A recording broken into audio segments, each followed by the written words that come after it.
Hello, in this video, we will be comparing Miro and Canva. So which one is better? So Miro and Canva, they are two platforms that are often used by creatives and marketing teams, but for very different reasons. So Miro, it is designed for collaboration, and it's a digital whiteboard that helps teams brainstorm, build roadmaps, mind map ideas, and run agile planning sessions.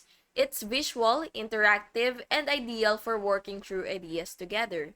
So, on the other hand, Canva is a design platform for creating contents like posters, social media graphics, videos, resumes, and presentations. It's great for anyone who wants to make high quality visuals without needing design experience. So you will use Miro if your goal is team ideation, workshop facilitation, or planning workflows.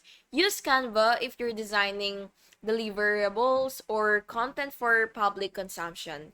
They don't replace each other, but they serve different purposes.